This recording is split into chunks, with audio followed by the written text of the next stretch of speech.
साथियों याद रखना, याद रखोगे। और दोस्तों याद करने के लिए क्या, विश्वगुरु जो समझाना चाह रहे हैं वो जनता समझ रही है। क्योंकि दोस्तों जो वादा करते हैं मोदी जी वो उसको पूरा नहीं कर पाते और हमारे देश के युवा पढ़ लिख कर समोसे का ठेला है लगाते। पक्का याद रखोगे।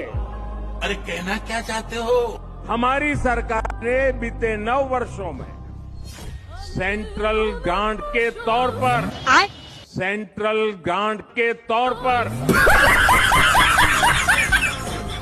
तुम्हें शर्म है? कुछ शर्म आया है? यही नहीं, अभी और सुनिए। Honorable Prime Minister, it has all your hallmark signatures, merging grand ambition. अभी तो रुको, क्लाइमैक्स अभी बाकी है। और वो 3325 व्यक्ति जिनकी हत्या हो गई थी, जिनको जान गंवानी पड़ेगी थी।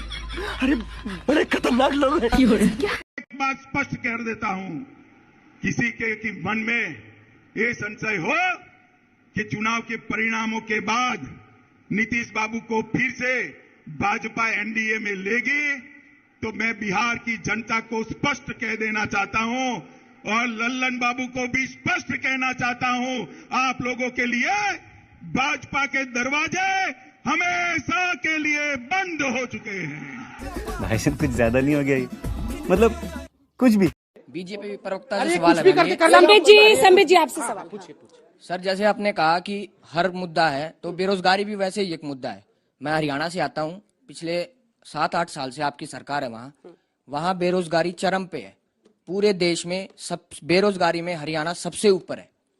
तो आप ये बताइए कि वहाँ बेरोजगारी कैसे कम करें? जवाब दीजिए संबित जी। दिख रहा हूँ रोजगार के विषय में कश्मीरी पंडितों का क्या गुनाह था? आप अरे भाई रोजगार में कश्मीरी पंडित कहाँ से आ गए? क्यों नहीं आएंगे? ये तो अलग इशू है। आप इसे डाइवर्ट करते हैं। आपसे सवाल पूछेंगे तो बात नौकरी की करते हैं, आप बीच में क्यों? भारतवासी नेताजी सुभाष चंद्र बोस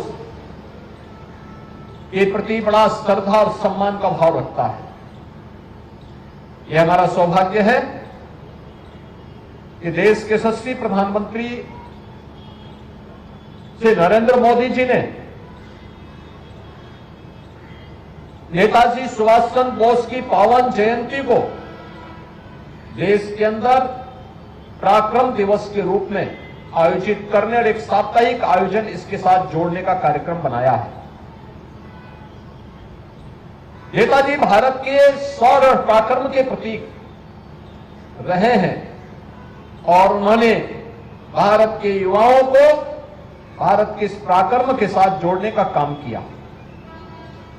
आज जब हम 127वीं पावन जयंती के अवसर पर नेताजी का स्मरण कर रहे हैं, इस अवसर पर